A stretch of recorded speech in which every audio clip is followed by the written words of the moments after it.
way. I'll move over here. First item on the agenda is roll call. I think everyone's here except for two people. John Higgins is not here today. He'll be back next month. And Lonnie Dooley, I thought she was going to be here, but she is not. So everybody's here except for those two. I received an email from Lonnie. She's running late. She'll be here. Okay, all right.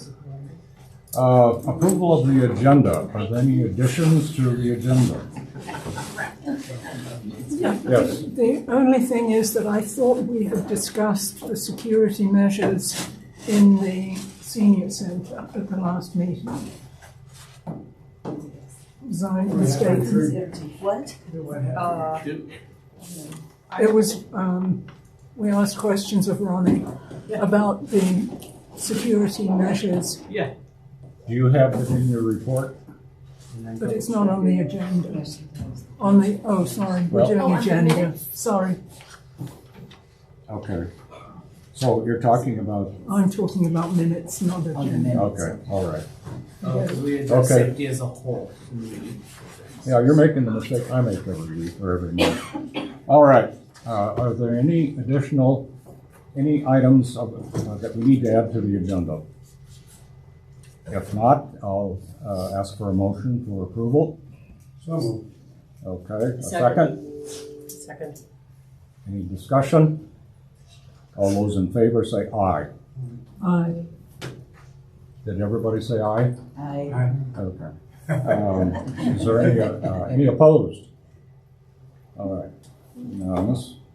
Approval of the previous month's minutes. Does anybody have any corrections or additions to the minutes? So is this? Ronnie's answered that. See, I thought there was some discussion in here about the. Yes, there is a note about the security, but wasn't as comprehensive. Okay, so. So, but I'm satisfied with what Ronnie has said. All right. Okay. If there are, I made one correction to the minutes, and that's just 501c3. That's the only thing. I don't know if you even noticed that. Yes. All right. If there are no corrections, I'll ask for a motion for approval. I approve. Sheila made a motion in a second. Second. Okay, Eric? Yeah. Okay, Eric made the second. Any discussion?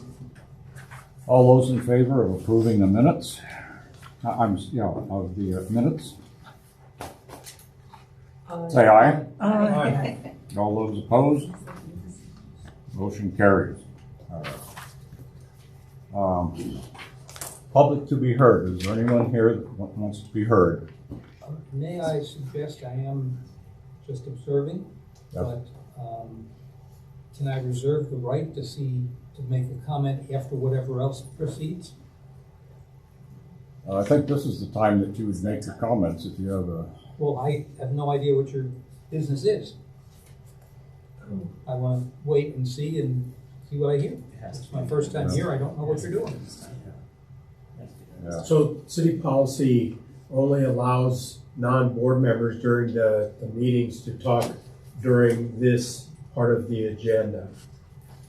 You're certainly welcome to watch, but only the board is allowed to participate. And it's similar to how city council meetings are. I'm not familiar with any of that, but okay. Just And if you have questions at the end, Ronnie or I, or I'm sure anyone would be willing to talk with you at the end. okay. Are you sure there isn't anything you want to bring up now? No, I have Okay. no agenda. I'm just Okay. trying to see what happens. All right, item 5, old business. All right. Marcia, I think that's you. Well, you're gonna have to go around me because I've never projected from this before, and so I need to figure out how to. Oh, No, okay. maybe I don't. If I can, I'm on the screen, so that's fine. I'll do it now. Okay. And so you're projecting, so you don't even have to stand Right. and share. And have no interest in doing this. You need me to dim the lights? Ask the others. Good. This is fine. That's fine? Yeah.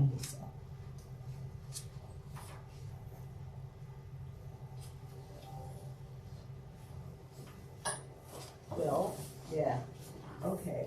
So, last time, we were talking about getting ordinances passed, I guess, and there was a lot of confusion about that process. And so, I offered to just do a little summary of, how the city council agenda works and how things get passed. And this is very basic, and I didn't do any cute cartoons or anything like that, so you're gonna have to bear with my boring slides. But we can go through it pretty fast, and everybody stop me if I stop making sense. So first of all, city council works on a semi-regular schedule. You know, there are holidays and spring break and all these things that happen. Some months have 4 Tuesdays and some have 5 Tuesdays. So the schedule sort of gets adapted based on what's going on. But the city charter requires that there are 2 so-called regular sessions every month, which is typically the 1st and 3rd Tuesday, but not always. They can be scheduled on any Tuesday, but there really have to be 2 of them, or we're in violation of the city charter. The time and the place, it's always 7 o'clock on a Tuesday in the city council chambers, but the time and the place has to be posted in a designated location, which is first on the city website and second on the front door of City Hall, 5 days in advance to tell you where the meeting will be, so that anyone in the public can arrange to be there.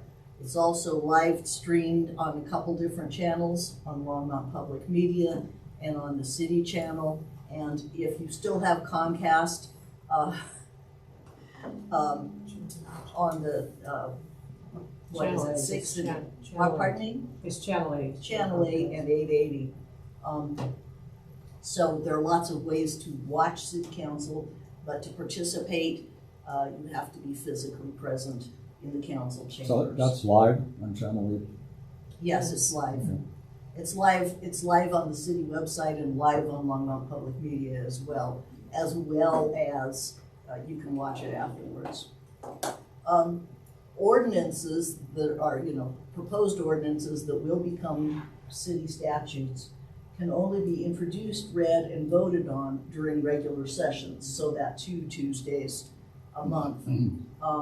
Additional sessions called study sessions may be held on alternate Tuesdays, but the charter does not require them to be held. And you can't pass any laws there. You can make motions to direct the city to work on stuff, pass, that kind of rules, but you can't change the law except during a regular session. And then 1 Tuesday per month, typically, the city council meets as the Longmont Housing Authority Board of Commissioners, which is a fairly new thing since the city council took over the administration of the Longmont Housing Authority because it was in deep trouble. And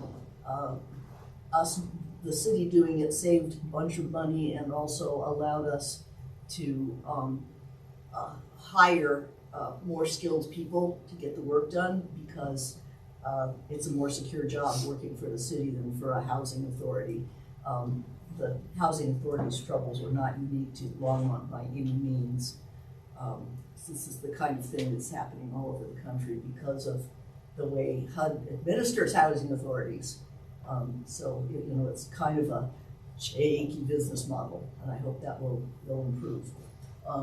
Anyway, the 5th Tuesday in five Tuesday months can be another study session, or it can be canceled and give everybody a night off. To pass an ordinance, it has to be read before the public twice, and not in the same regular session. So it typically takes 2 weeks to get an ordinance through and have it set to become part of the municipal code. When you pass a first reading, Then 2 weeks later, you pass a second reading, usually 2 weeks later. Each reading has to be only at a regular session, and to advance, the ordinance has to receive at least 4 votes out of the city council present. And the city council is normally 7 people, including the mayor, but there can be as few as 5 present and still have a quorum. Okay, first reading. Ordinances are typically introduced at first reading.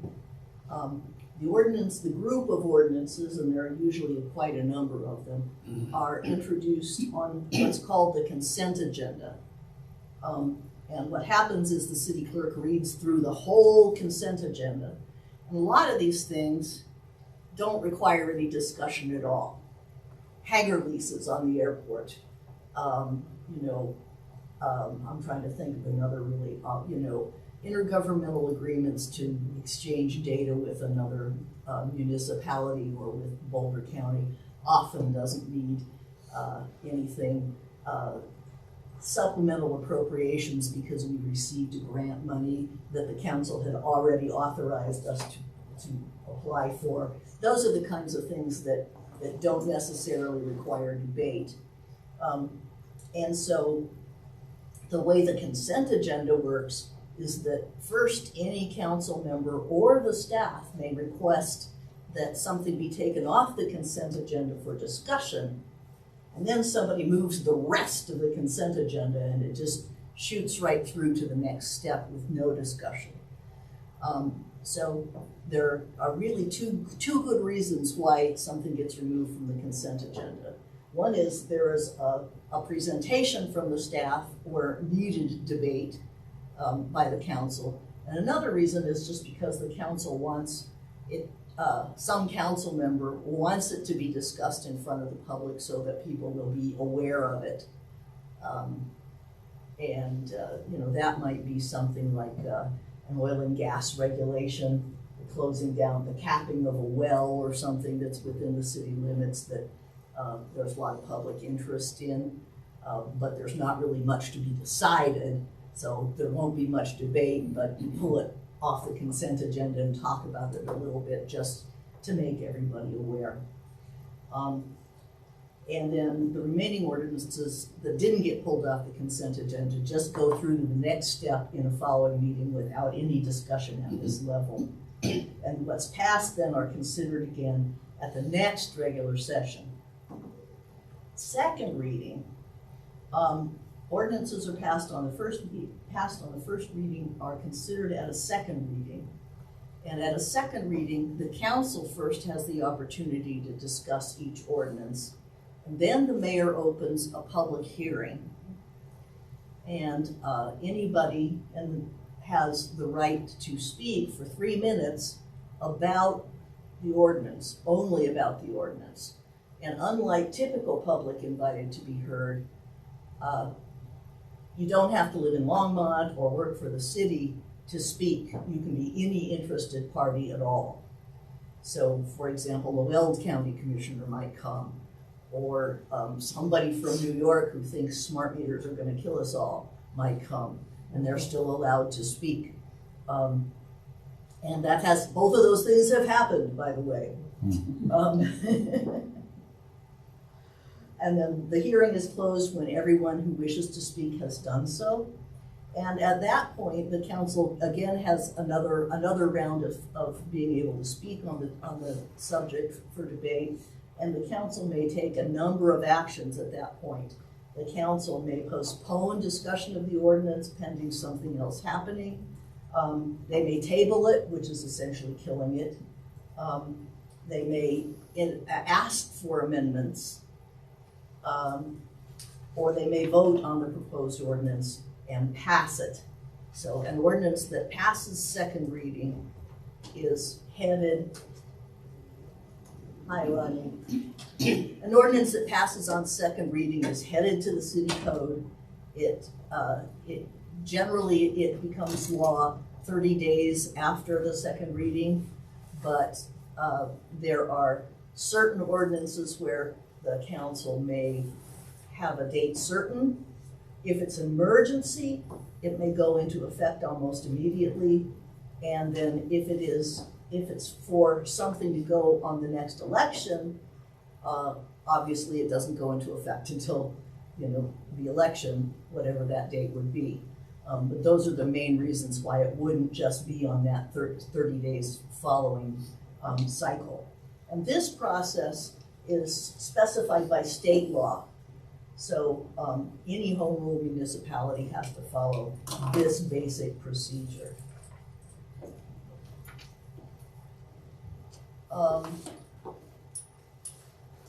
What happens when the council changes its mind?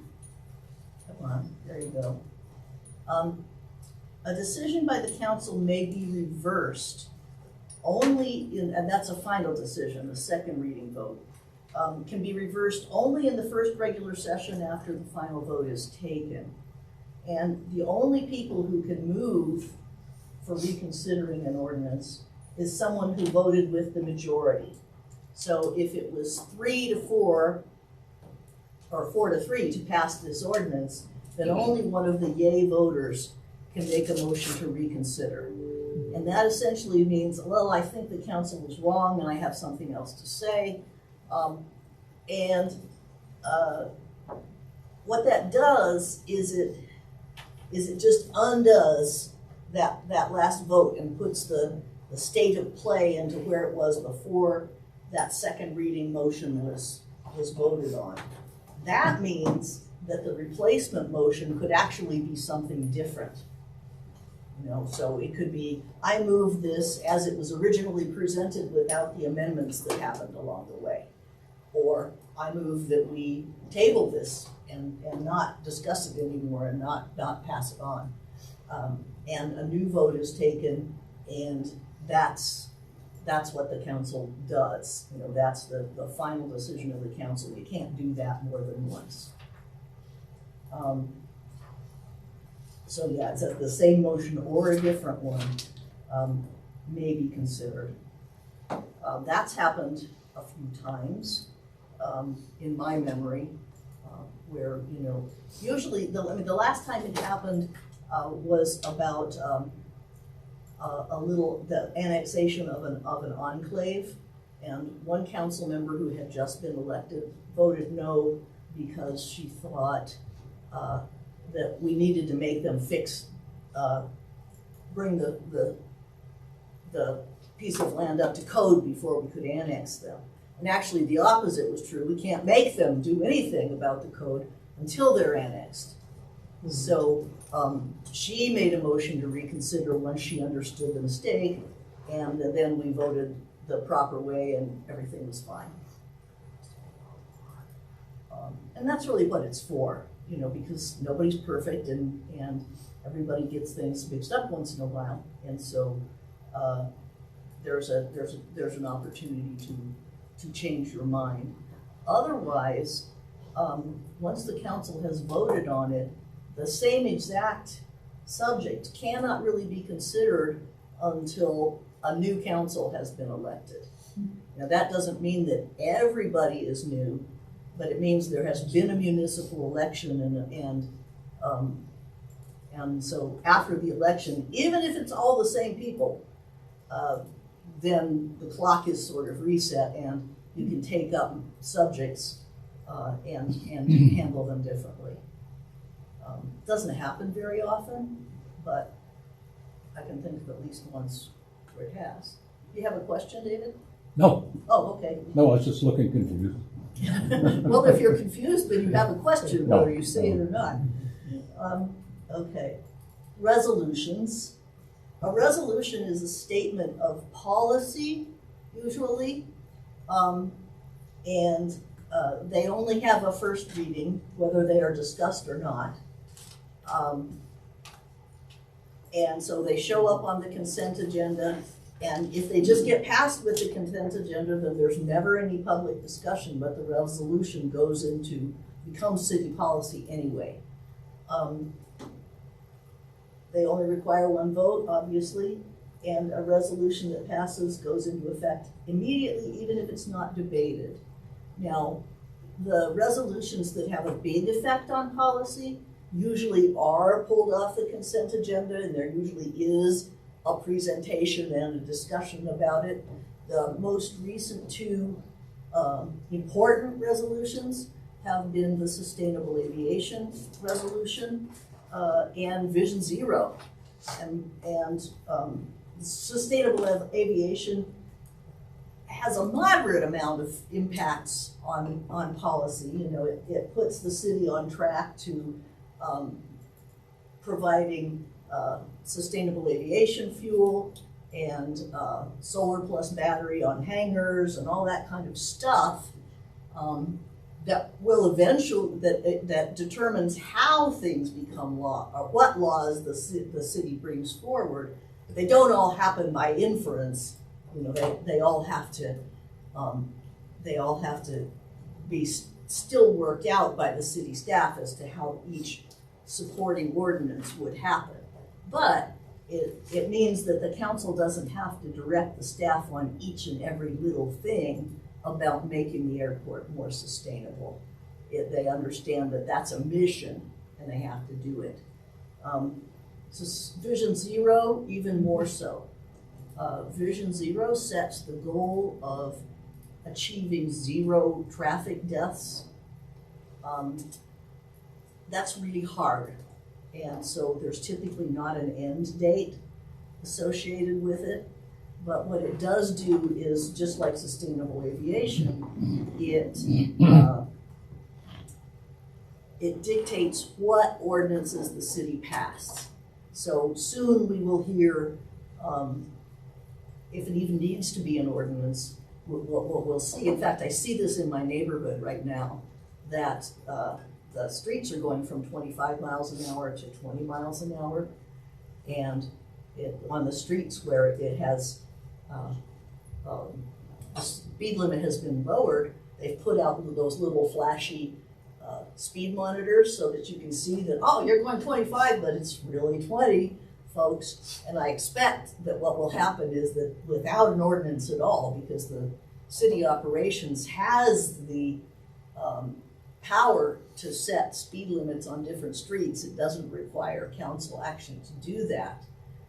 Because Vision Zero is a well-documented strategy for lowering traffic deaths, the city can just, go neighborhood by neighborhood, change the speed limits, deploy the speed monitors and so on, and put that policy into effect.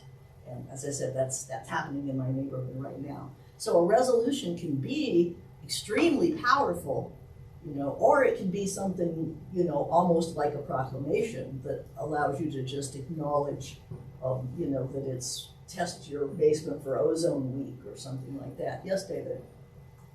I don't want to go too far here, but under item 2, they form a permanent direction to the staff. Okay, so if this board recommended a resolution to the city council, and the city council adopted this resolution, and the resolution was to the senior center staff to give priority of service to people with red hair and green shoes, they would have to, they're basically directed to do that? Yeah, well, the council wouldn't pass that particular ordinance. No, but I mean, something more reasonable, Like, But at but it least would I have certainly. the force of, But yeah, force of an order. it would be, it would become a city policy. Okay. Yeah. So, a more reasonable one would be to make sure that there are no barriers in the vicinity of the senior center to mobility challenged patrons. Yeah, right. Because there might be there might be 2 or 3 tripping hazards around here, and there probably are if we went and looked for them. And so that would mean, that doesn't need to be a law. Yeah. But what it would do is bring fixing that to the attention of the engineering staff and make them prioritize it. So that's how a resolution can be effective. So I would think, I don't want to belabor the point, but if the staff agreed with a certain procedure like you just described, that would make it a more powerful resolution. Otherwise, you'd run the risk, I suppose, of the city council saying, what does the staff think about it? Yeah, well, yeah, the city council would, if it was resource heavy, you know, so like Oh, yeah. fixing two or three entrances to the senior center probably doesn't suck up enough resources that it would ruin, you know, the whole engineering operation for the whole city. But if it's something like, you know, we recently, not because of a resolution, but because of a change in ADA regulations, I think, we had to replace the ramp entrances at corners all over the city. And some of them had only been in place for a year or two. And that was a big deal. And so if a resolution was going to have that sweeping an impact, then there would be a council discussion about it, and the staff would put together a presentation about what the impact of it was, and it'd be a whole big megillah, and the council might, you know, pass it or not pass it. You know, something like eliminating 3 trip hazards at the senior center probably would not get that much attention, and in fact, it might go through on the consent agenda. But that's a good example, I think, of the range of impact that a resolution can have. Okay, thank you. Sure. You got about 5 minutes. And I'm done, so I'm not 5 minutes for Q&A. Did that make sense, and was that what you were looking for? That's very helpful. Thank you. Yeah. Yeah. Marcia, how many items would there normally be on the consent agenda? Oh, it varies from 2 or 3 to about 25. Oh, okay. You know, it varies a lot. What tends to happen is that the things get backed up, like now, like during budget season, and there aren't very many. And then at some point there'll be a horrendous meeting where they're cleaning house because now they need ordinances in support of whatever's going to be in the next year's budget. So there'll be a couple of really long consent agendas. How long does it, excuse me, how long does this process take? Let's say, for example, this board makes a recommending regarding a resolution, and I suppose it goes to Ronnie to submit to the city clerk. Ronnie They can submit it, or I can submit it. for your agenda, the city council's agenda. Yeah. Takes the form of a resolution, you act on it or you don't, and let's say it's adopted. How long does that process take from the time the board would recommend the resolution? Well, the resolution becomes policy immediately. But because it's just direction to the staff, unless the resolution is something that contains a date certain, it just means it goes into the queue. So, you know, we didn't expect the sustainable aviation resolution to do anything at first, because the city's doing all these long-term negotiations about airport resources. But in fact, it turned out when the staff looked at what it said that there were immediate things like changes in the airport lease that needed to happen. You know, the fuel tanks at the airport were due for replacement, and that the sustainable aviation resolution meant that there needed to be some redesign, because sustainable aviation fuel requires different specs for the underground tanks for fuel. Jeff? So I heard your question a little bit different than what Marcia. So if you all took a vote today and wanted to have something go to council, depending on what the topic is, it could take anywhere from 2 to 4 weeks to get to the point where it's before city council. Because there are certain things that we as staff have to do to get something on the agenda. And then if it's a resolution, it requires legal to help with that as well. And legal right now has a time frame of 2 to 4 weeks notice before they can work on it. So I'm not sure if that's what you were asking, but taking that a different way. Yes, yeah, that is true, and that's related to something else that I didn't say, which is, you know, I did say that an amendment, amendments could be discussed at either first reading or second reading. Typically, a second reading amendment, which happens and then you vote on it and it either passes or fails, is really simple. So you could do something like change a 6 weeks into effect time to an 8 weeks or 90 days for that matter. And it wouldn't necessarily change how well formed the language of the ordinance is, so you could just make that amendment in real time. But if an ordinance is amended on first reading, then it comes into what Jeff says. The council doesn't have the skills to actually write law and have it be well formed and proper.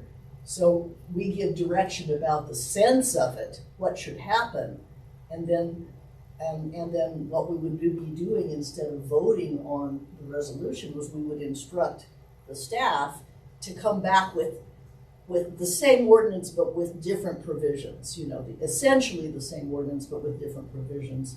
And then we'd have to have another first reading, right, because it's not the same anymore.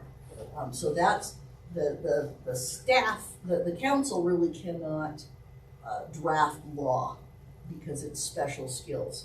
So what happens in the drafting of an ordinance is first a subject matter expert, like the parks biologist, in the case of the infamous prairie dog law, has to mostly draft it and do a whole bunch of research and stuff.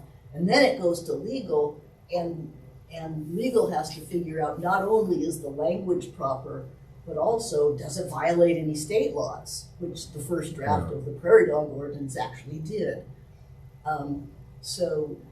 It is a complicated process, and depending on how complicated the ordinance is. This helps a lot. Jeff?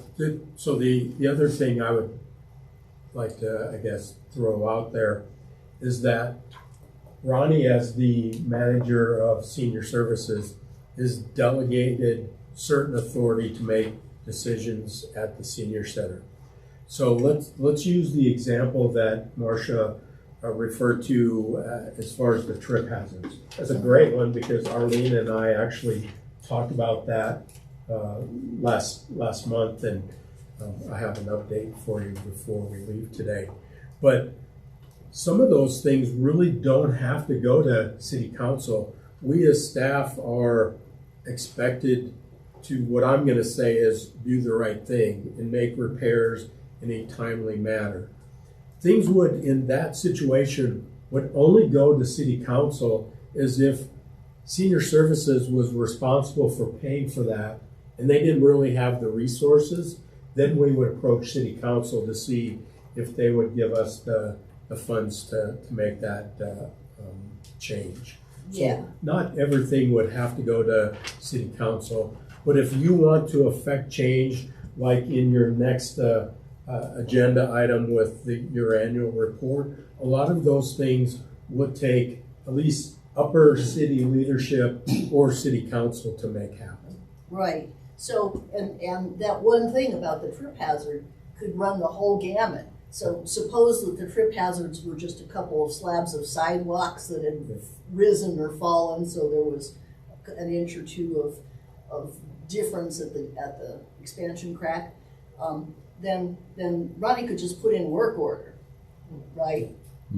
And then you might want to make it go to the council if that kept getting prioritized down and it was 8 months later and it still wasn't fixed. And so you could, one thing is it's a mechanism to escalate something or to get new appropriations. The other thing is, if at the other end of that spectrum, if we had a door that was being used that was too narrow for a large person's walker or wheelchair, then that's a big, expensive thing that you probably can't do with just a work order. Yeah. Okay, well, I have a question. Art. I want to clarify or get some clarifying myself. Dave wrote, sending something to the city council in reference to our priority, and talked about the increase of staff. At this point, you folks look at it, and then it's kind of put in the proposed budget for next year is a possibility, is that pretty much the way? Yeah, and that is neither, that's just part of the budgeting process, so it's neither an ordinance nor a resolution. Right. Council doesn't see that stuff until the Until end of then. the project, the budgeting Okay, process. so I didn't know if you all got a copy immediately with all that. No, we wish we did. Because you don't have enough to read, so that's just. So that, I think that's why it's important we have input to Harold early in the process.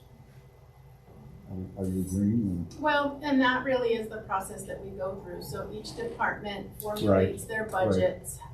We actually then will run them through our assistant city manager for external services, because she oversees several departments. So Jeff's, our department. And then at that point, we have budget hearings with our CFO and Harold and a team of support, our budget manager from finance. And then we talk about our budget asks.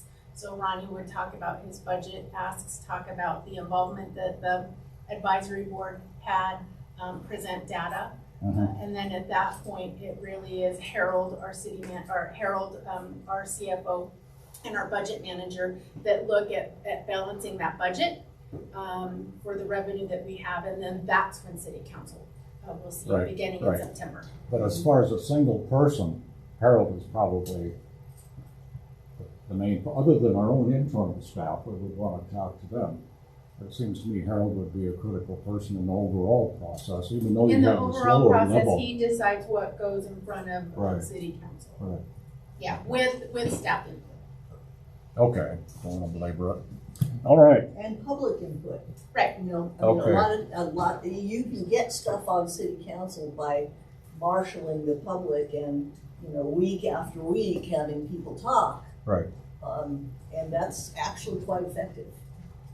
So. Okay, we're about 2 minutes past our budgeted time. Approval of the annual, thank you, Marshall, by the way. Okay, moving along on time. Approval of the annual report. I left 5 minutes for that on the assumption that there wouldn't be a whole lot of discussion. I don't know. We sent out another copy of the annual report, the draft annual report. And what we did last year was just signed off on it and sent it, Ronnie sent it forward to the city council. And that's kind of what prompted this whole discussion that we had before. So I guess my question to the group at this point is, what do you want to do with that annual report? Arlene. So I've been looking at this, and I have just a couple of suggestions. Okay. I know that last time you mentioned that somebody had said the first paragraph is too wordy. Yep. We need to cut it down. You, I totally agree with that. I think we Okay. can get it down to one sentence. If I'm understanding this correctly, and I may not be, it seems to me that what our main concern is that we want a couple of resource staff. And then the housing and the transportation are, we like this idea, how about this? You know, okay. So if that's the case, I think staffing information should be put up right underneath that as the number one thing for them to see. I don't even know if they're going to read the thing. You said they may not read it. But if we put staffing up there as that's our number one concern, and then because I'm kind of strange about being succinct, it seems to me that we could take all of them and bullet them. So under housing, well, I'll take transportation because I'm supposed to talk about that. Transportation, it would be this with this suggestion, bullet to this with this suggestion, which makes it stand out a little bit differently than if you're reading it as a paragraph. Those are my thoughts, and it's certainly open to anybody else. good thoughts? Lonnie, I think you have your hand up. I would agree definitely with Arlene. I mean, we can cut this down. And, you know, I'm from the school that if you're gonna send somebody a letter, you better make it as short as possible. Because that's gonna be more conducive to them reading. So I would definitely reword this so that the first paragraph was shorter. Okay. Bullet points are terrific. I always find that it's easier to look at things when they're bulleted because then you can walk right through it, and you tend, when I use bullets, I tend to make things shorter. And I would also say all of our names should be on the sincerely. Should be signed with all of our names, because I really want people to realize that we have a really robust board and a really active board. And I want them to know how many people are behind this and how many people are doing the work of, building up this board. So, yeah, I think it would be a good suggestion under David's name to put everybody else who's on the board. And if we shorten the letter, we'll have the room to do it. Yeah. Yeah. I agree. Just a comment. I agree. We had the same discussion last year, and we decided just on one signature. That was an option. Either way is fine. I think I agree with you. Just makes us look like we're all behind it. Yeah, I agree. Good idea. Should it be a motion? Sheila, we're not done Just, yet. I'm really agreeing with everybody that's spoken. I mean, the content is perfect. The presentation needs to be changed so that, Briefer. yes, Yeah. so that city council members who have lots to read and do will read it. So, but content, excellent. Okay. Bonnie, again? And the one other thing that I saw, and it's what we've been saying, is there's a lot of information in here that we have to assume the city council already knows. Are based on months of board discussion and data from the senior center. That's kind of the procedure that everybody would use, right? Yeah. So you're saying that makes sense. shouldn't So be I'm in just- there? Just saying, because we can shorten it, we can probably shorten it somewhat, because some of these things that you state are kind of known by the city council. They don't, they don't need it explained out to them. So. Okay. If that makes sense. Oh, and I just want to make a disclaimer. So you're saying that should be deleted, that part should be deleted, is that right? It should be shortened. Okay. And I can sit down and do that with you if you want. Yeah, I can do that too. Yeah. Okay. All right. I can get a couple of people. Okay. And I just want to say, this weekend I took my tooth and I dropped it off, my denture's off, 8 o'clock this morning at the dentist, so I'll be dentureless for a week. So if you can't hear me, please let me know. You look cute that way, Lonnie. Oh, you think so? I've been walking around like trying to puff out my mouth so I don't look like I'm missing teeth, but anyway. All right. Other comments? I agree with everything. Yeah, that's fine. Is this something, okay, so I want to go back to last night when I was watching the council, and I saw the presentation by the library board. Mm-hmm. Is this going to be the same thing? Because if it is, the thing that I got out of the presentation last night was that the lady who presented had not gone over the information ahead of time. It just sort of seemed like that, the way that she was going through it. If we're going to present to city council, it needs to be really Rehearsed. Yeah, I mean. So in Jamie's defense, I'll just say that at 1 o'clock yesterday, She got it. She got it Yeah. because the person that was going to be there was sick, so she stepped up. And I thought for last minute, she did a pretty good job. I think the one thing that, if anybody else watched that, is if you're going to do a PowerPoint, your font has to be large enough to be able to read. And that was the only comment I had made to the library prior to it, and they ignored me. And after it was all done, they said, "Yeah, you were right." So Yeah, so because she big font. She had trouble reading it, Yeah. and there's no way you could see it if you were watching it from Absolutely. TV. Yeah. Well, what do you think about making a presentation of some kind? We don't have to do that. We talked about it. I got my opinion, but I'd like to hear from everybody else. I think we might do next year.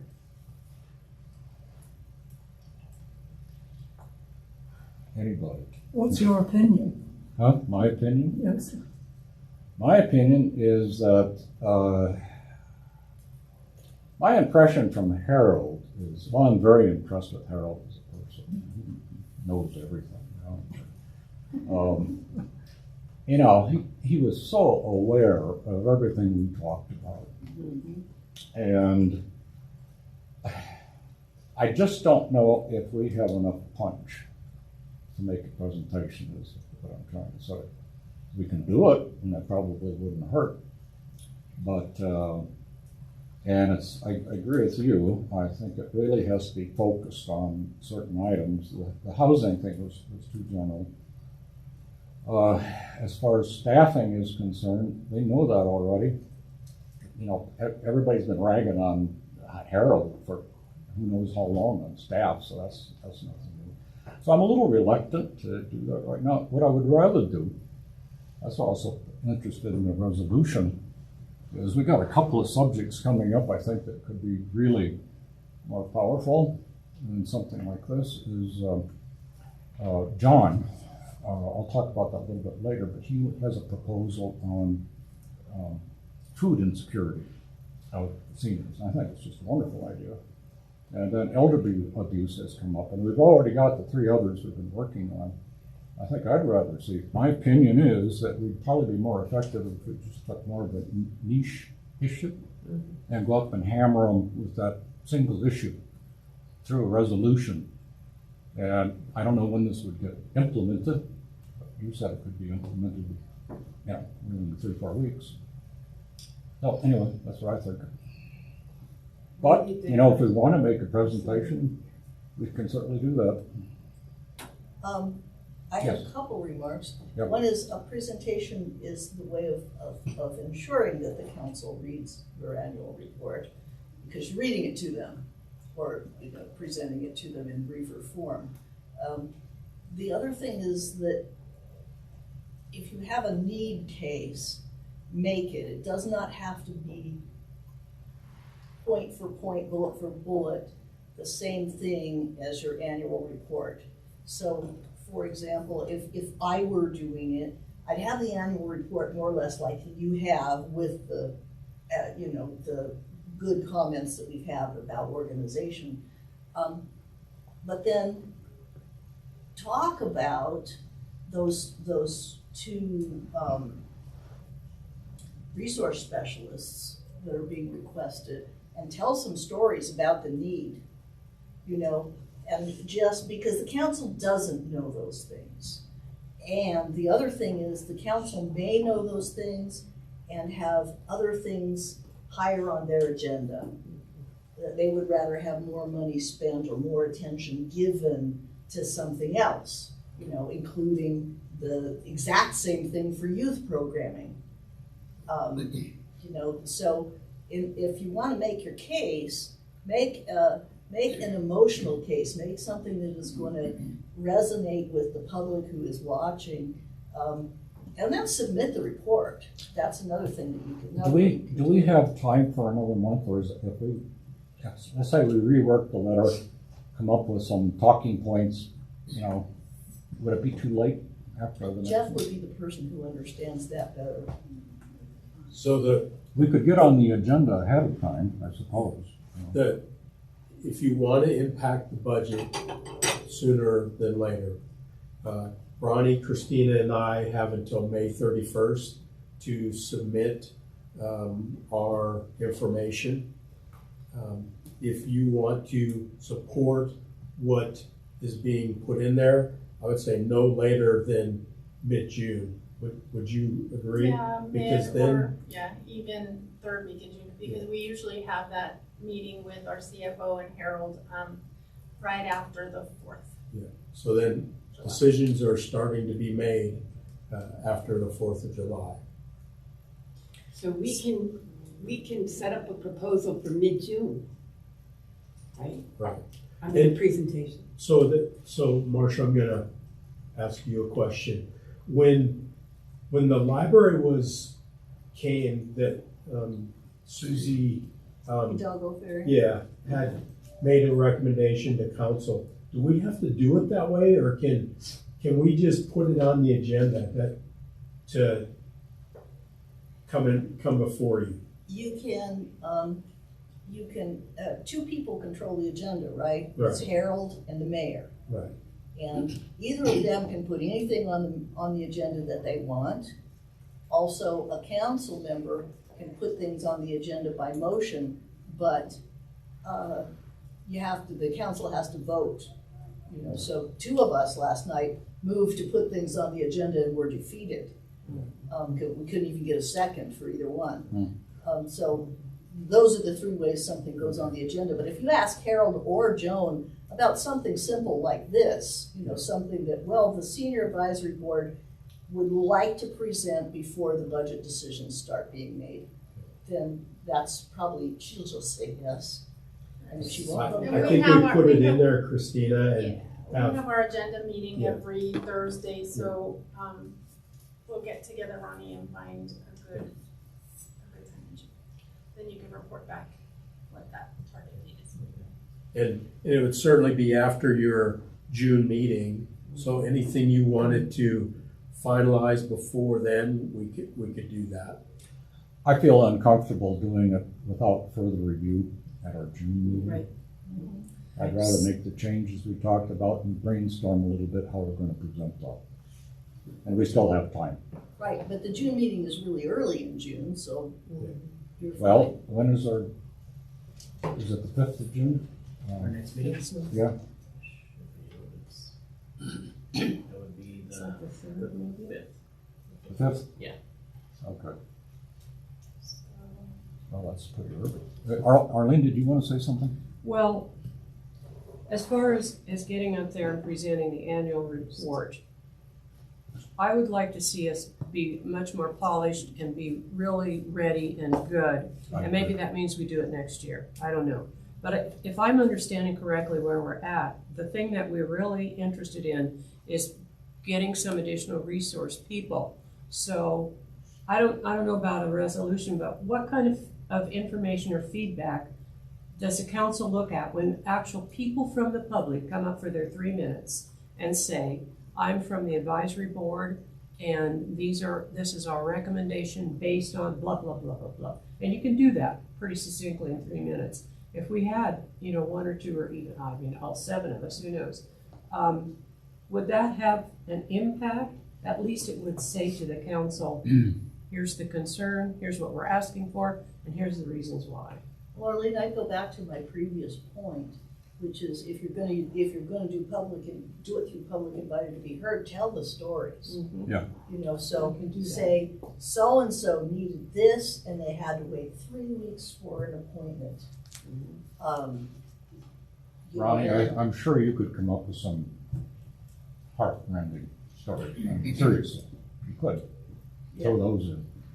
So Yes. are we looking at a presentation or are we looking at public invited to be? You don't have to choose. No? No, anybody can speak at public invited to be heard. Right, Right, but I didn't know right. if you had more time if you had a presentation. Well, no, but you don't have to choose. So you can request the presentation, you should limit that to 15 minutes or less. Okay. But that's a lot more time than public invited to be heard. But if you want to get through your bullet points, put that in the presentation and then have some people come to public and tell the stories. Gotcha. Okay, So let's we see if I understand what I'm hearing here. Oh, okay, Ann? Being new on the board, Yes, my question is, do we present every year to the city council No. our annual report? we haven't. You I don't know submit when it. it's been. You submit it, but don't present? Yeah, this is kind of new territory, at least for this board. Oh, okay, thank you. I don't know, there's never been a presentation that I recall. Yeah, Michelle did once or twice. Really? Okay. Yeah. There's actually, I think, a good portion of us that haven't even been on here a year, so, yeah. Yeah. We're new.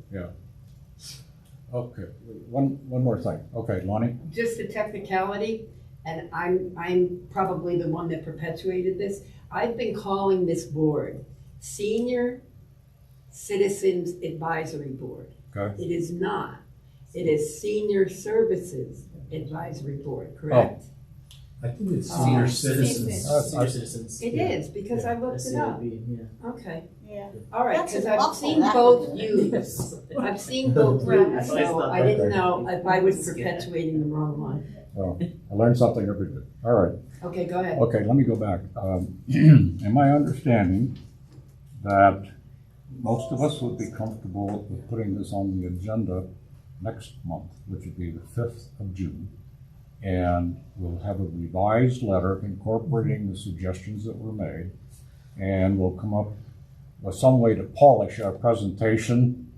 And then we'll aim for mid-June to have a presentation to the city council, get our report on the agenda for mid-June.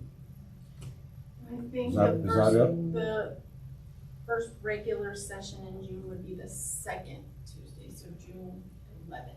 June 11th, okay, that's enough And I'll time. take a look at the agenda and see, That's a week. Yeah. So we Okay. could do either one, right? I mean- second or fourth, yeah. That you know of right now. Okay. Okay, I don't know if there's so we're shooting for June 11th? That's the way I understand it. Okay.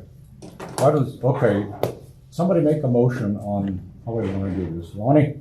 I make a motion that we table the letter until the June meeting. And do I have to put we ask to be put on the agenda? No? Okay. Make the motion the way you want it. Okay, just table the letter till the June meeting for corrections. Okay. Does that work? You want to add anything about mid-June approximately, to be followed by a presentation to the city council without a date? I don't think we have to put that yet. Okay. Does that seem to be good enough? Okay, if you agree with that, somebody make a second. Second. Eric makes a second. Any further discussion? All those in favor say aye. Aye. Any opposed? Any abstentions? All right, motion carries. And Yes. just FYI, the two regular sessions in June are the 11th and the 25th. The 25th might be late for this process. I don't know. You think? Yeah. Okay. All right, moving on. Under new business, future challenges, I was going to give a little background there. We have approximately, it's 11 o'clock, about 45 minutes for that, and then 20 minutes for reports, and so we got just enough time. But I thought it would be good, mostly for the new members, and to explain how we did this last year. And about this time last year, maybe a little bit earlier, we decided that we were going to focus on 3 areas. And it was housing, transportation, and outreach. And we had 2 people that volunteered. I didn't appoint anybody, by the way. They were all volunteers. And we decided to do it as working group. And I did that after consultation with the city, and I did that again this year. And the working group is probably the way to go. It's up to 2 people to avoid the requirement that we have to go through as a committee to establish a committee. Then on top of that, you have to post your agenda before the meeting. So that's what we decided last year, was just go with two groups, 2-person groups. We don't have to do the same thing. I'm just saying that's what we did last year. So in housing, we had Lonnie and Sheila. Transportation was Arlene. And outreach was Art and Beth. And Maria's been, Well, not Right, last, but this not was for last year. last year. oh, for last year. Yeah, last year. So that's how we structured it last year, to try to make some sort of progress. And the target was to meet with Harold in March, I think it was February, I forgot. Anyway, early in the year with Harold, so we could have our thoughts together as far as the annual plan is concerned and communicate what we wanted to Harold. And then at that point, we would decide whether or not we were going to make a presentation to the city council. And that's where we are right now. So that's kind of the process that we followed last year.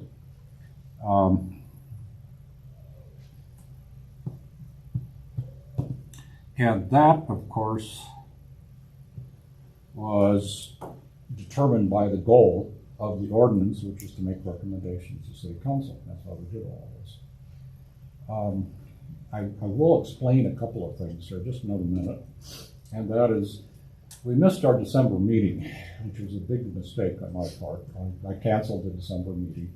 I thought it was a good idea. Some of those things I thought it was a good idea at the time. Anyway, it was not a good idea because we got behind. And so the last 2-3 meetings got a little frantic, trying to cram a lot of stuff in to meet the goals that we were talking about. And so that's why that happened. So that's just background. And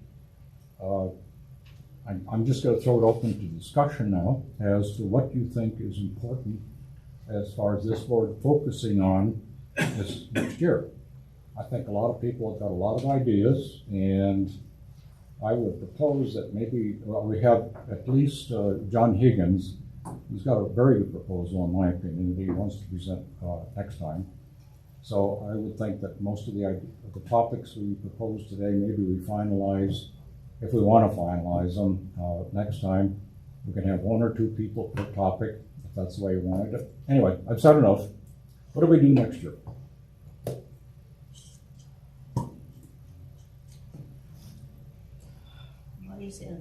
Oh, sorry. It's okay. I was looking aimlessly at my cup of coffee. Okay. We talked about this a little, and we really want to know what everybody's interest is. Like, you came to the board with an idea of something in particular that you would like to look into, then we want to know what that is, because we want to be able to get people, find out what your interest is, and then see what we can do about making it an area of interest and that you could start to look into. Sheila and I did housing, and we got a lot of information. Right now, it looks like housing is kind of even. We've given you a lot of information. There's not a lot of continuation going on. There's not a lot of things to report. So we will be, at least I will be, I don't know if Sheila, I think she feels the same way. We'd be able to get involved in something else too and just give updates on housing. Something like Arlene's is transportation, and there's a lot going on. There's continuation of things going on. So she may say, I'm just going to continue with transportation and give you continued updates on the, the micro transit and all that that's involved. But we really just want to find out who's interested in what and who has an idea of something they want to take on as an area of interest.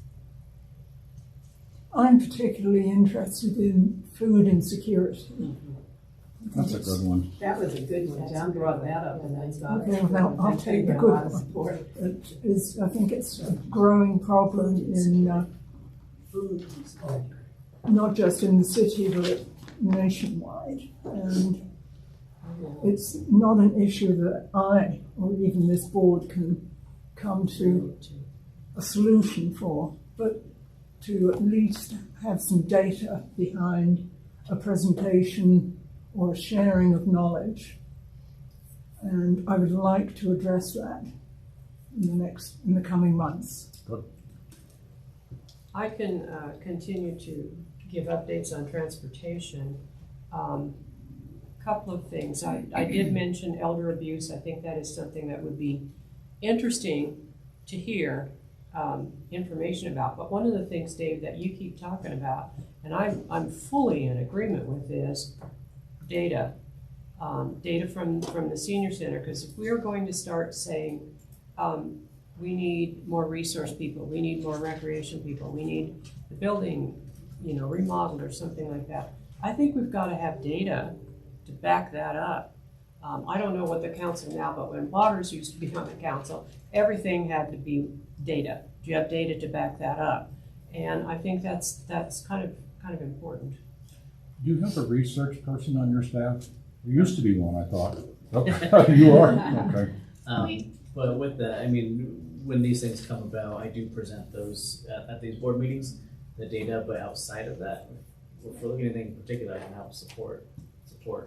And I might add that with the restructure that we went through, there was a new department that was created, that's strategic integration.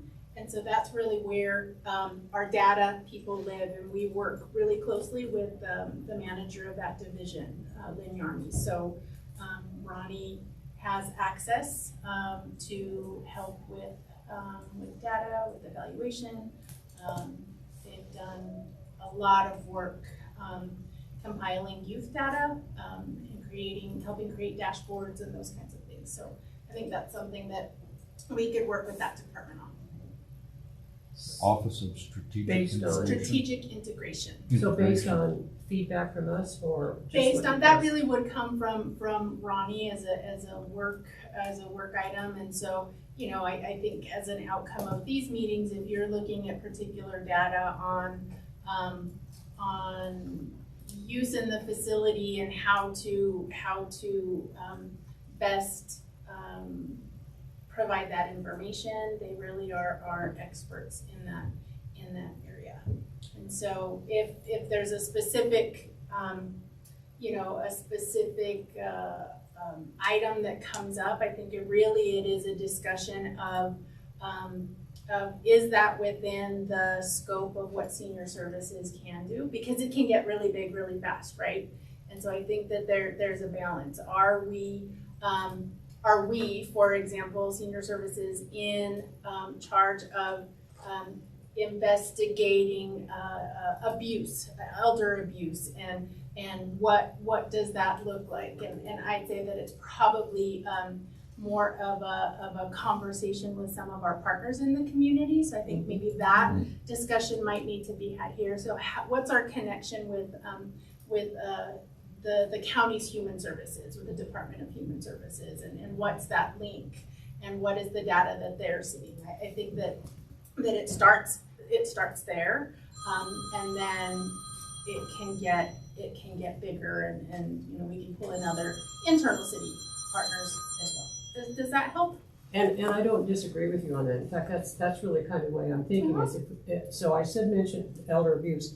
Well, I'm sure that we could get information from the police, we could get information from Boulder County, we could get information, you know, from different places. Absolutely. And I think what we need is, if we're going to look at something like that, or even get information on it, we need several people, maybe at a time, to come in and say, here's what we're looking at, here's what, you know, that type of thing.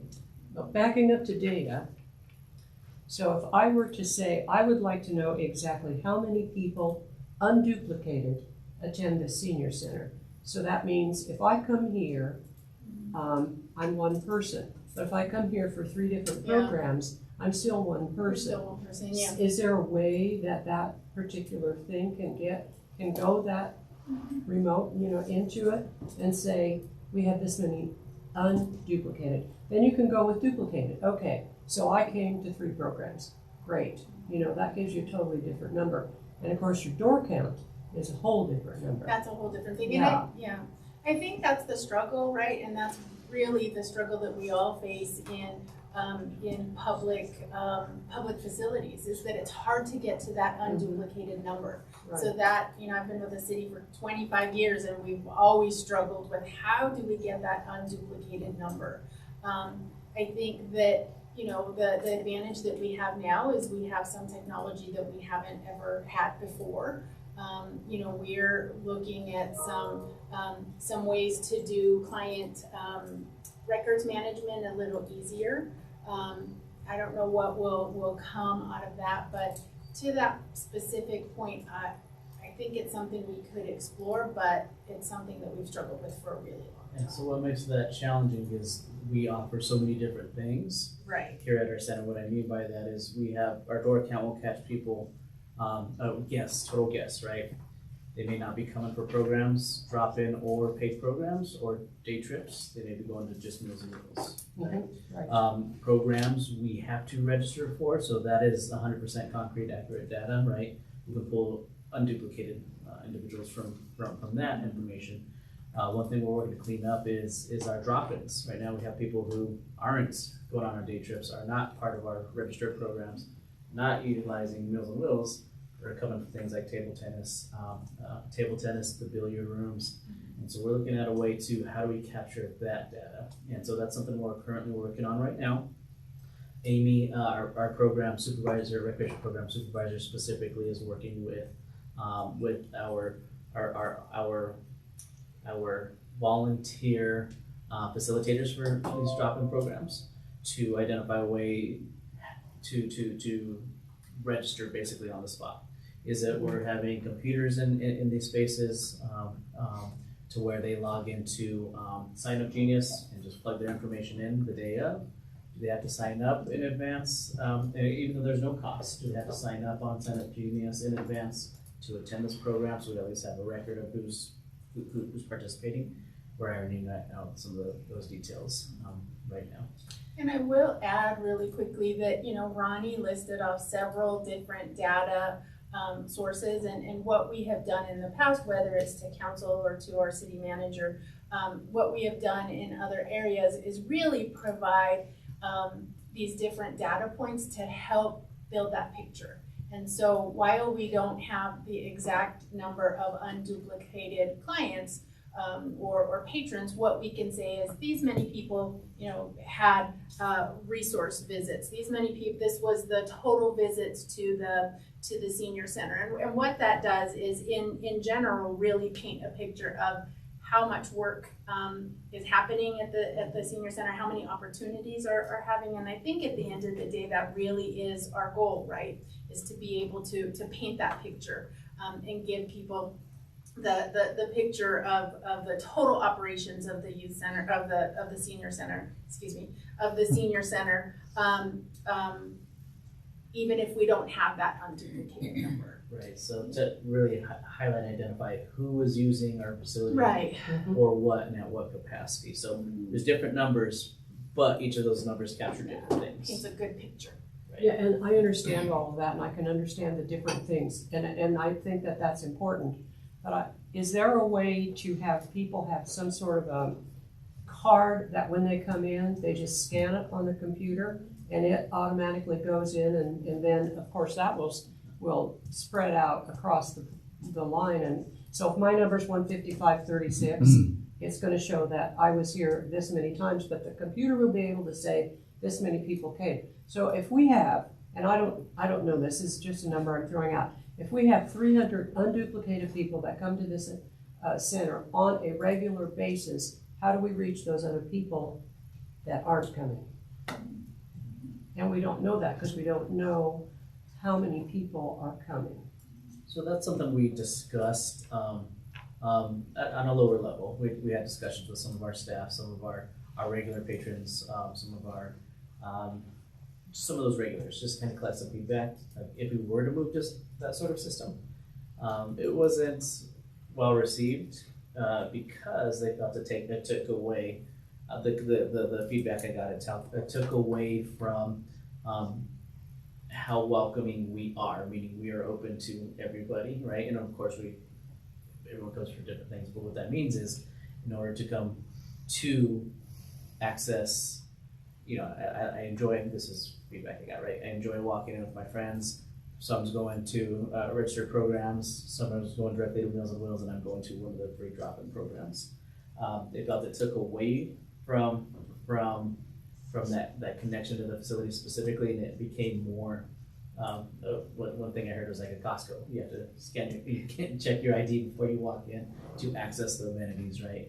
And so they just felt that it take away from that personal connection to our facility, and from there we decided to not move forward with that. And how do we get around that?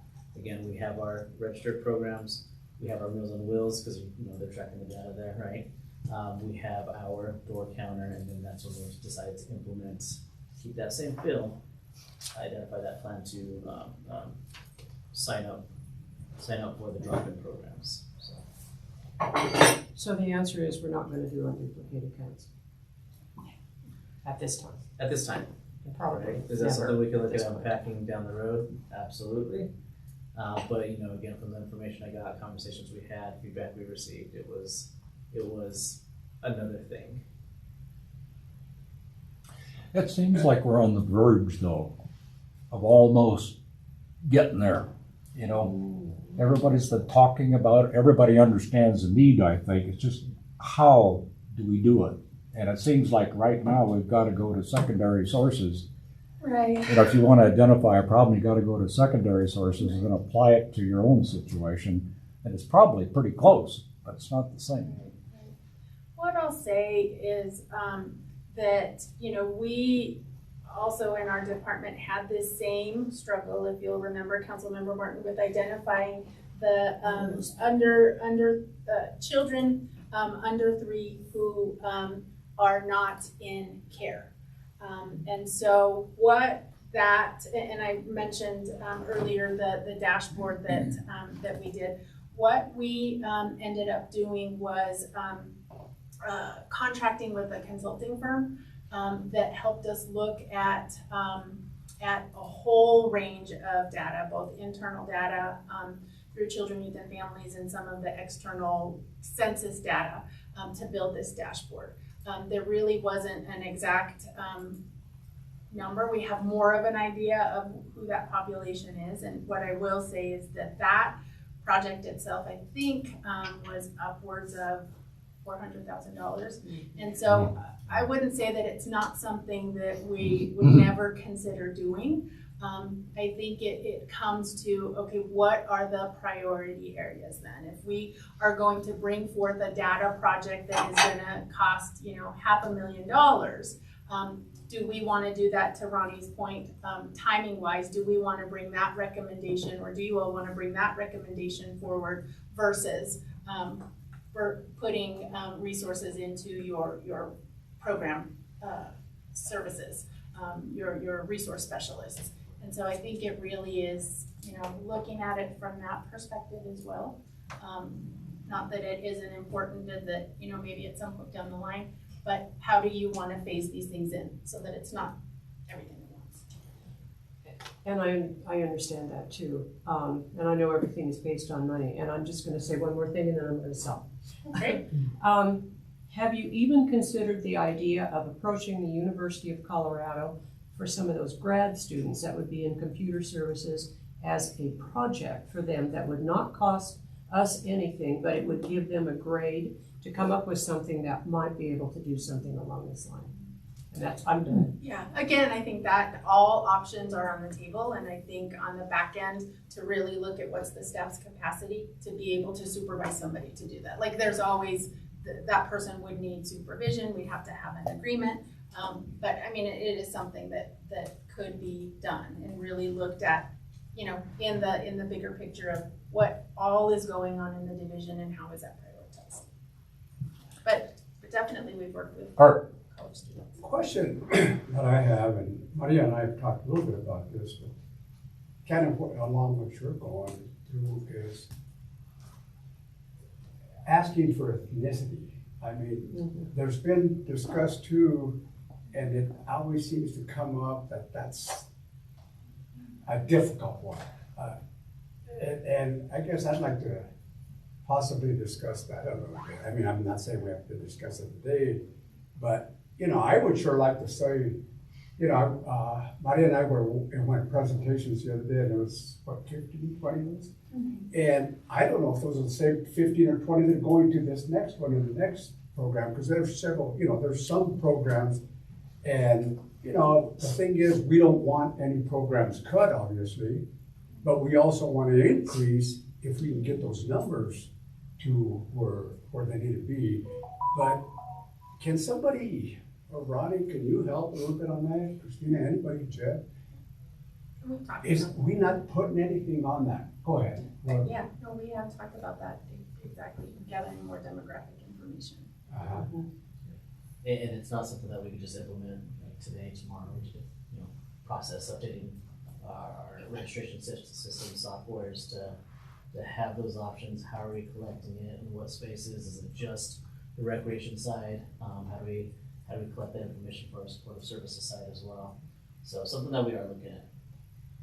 Okay. You know, this is, you're right, I bring it up a lot. It's really been frustrating to try to get data, and I understand the problems, I do. But it's just really frustrating. It's good to hear that all the options are on the table. Take that to mean that you're open to trying different things. One of the reasons I'm frustrated is, for example, we've been talking about data for the last couple of years. we have less data available today than we did when we started talking about this a couple of years ago. You know, Brenda used to do a report. We didn't even have a Brandy report this year. The only data that we've gotten so far, well, that's not entirely true, but the hard stuff that we really used was the number of people waiting in line for the resource specialist. That was very useful information, I think. Very tangible, very specific. But as far as other kinds of things, people in programs and different kinds of services, we don't have anything right now. December, didn't we do a data report in December? What was that? You mean that survey? Yeah, we did a survey. Annual data, December, January, didn't we do? Oh, we didn't annual meet in report? December. I don't, am I forgetting something? Well, we didn't meet in December, Yeah, so. we So didn't. January. It I'm would have not, to have been January. Ronnie, I'm not criticizing you. I'm just I saying. understand the No, problem. not at all. But I'm saying that information is available. Yeah. And I just can't. I can't identify. It what could have been those that were. presentation went to the Friends Board, but that data is available, and I think that, you know, what we can do is make sure that that same presentation gets put on this agenda. The other thing that I'll add, Dave, is that data is a focus for our department this year. In all of our employee performance plans, data is part of what we are looking at. And so we're going to have a day-long retreat in August, July, August, End of July. end of July, that really is going to put that task and that issue, if you will, on our plates. So we are going to look at what kinds of data just across the board are our front office admins collecting. What kind of data are our recreation people gathering. We have broken the department into kind of focus areas or service similar staffing, and we're going to be working exactly on that. How can we make our data more robust? And so we are contracting with a firm called Omni Research. They're going to come in and talk with staff about data and what it means to collect meaningful data.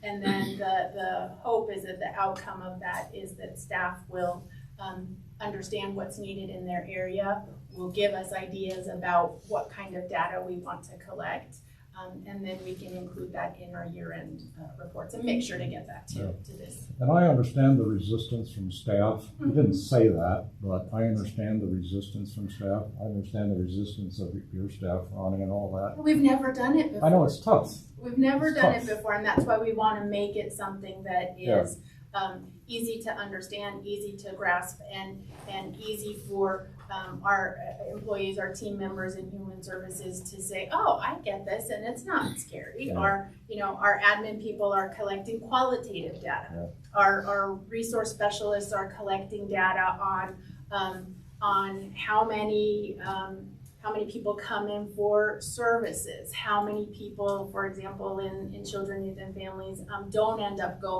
many kids don't end up going formally into the court system. And so as work groups, our teams are gonna discuss that. All right. More input. What do you want? What do you want to do? I want to wait. You're going to wait? Yeah, I thought I would get assigned to something in some of the areas that I'm interested in or covered, but I like to do something that hasn't been done. Okay. So I'll have something for you next month. Okay. Okay. Yeah. Those were just suggestions, folks. Yeah. You don't have to sign up for something right now, but if you Yeah. have an idea and you want to put it out so that we can hear it, and Yeah. then you can do that. God, I shoot my mouth off all the time. Don't worry about it. And nothing happens, right? Yeah, nobody pays attention. All right. I have to excuse myself to have another meeting, but please. Okay. just Well, reach thank out you if for have coming. questions. Yeah. Anybody else? Ann? I've been thinking a lot about this. Uh-huh. You know, what issue needs investigation, and things are pretty well covered, I will say that. So Food is a big issue with me, nutritional. Good one. And so that interests me. But also what interests me is I see one of our purposes to establish recommendations for guidelines and policies facilitating the senior center. And I think if we could spend more time on the senior center, because that is one of our purposes, as a group discussing it, just to update things. As I read Ronnie's report, I have a few questions that are simple, but need answers. Thank you. Yeah, we can do that. Yeah. I didn't know quite where you were going with that.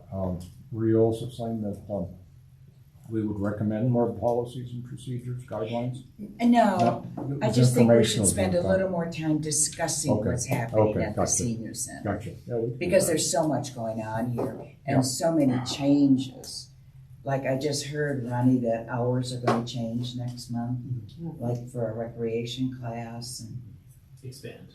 yeah, it's good if we all know those, so when people ask, we're familiar with them. That was reported at the last board meeting, the additional hours. Yeah, well, I mean the hours in the morning.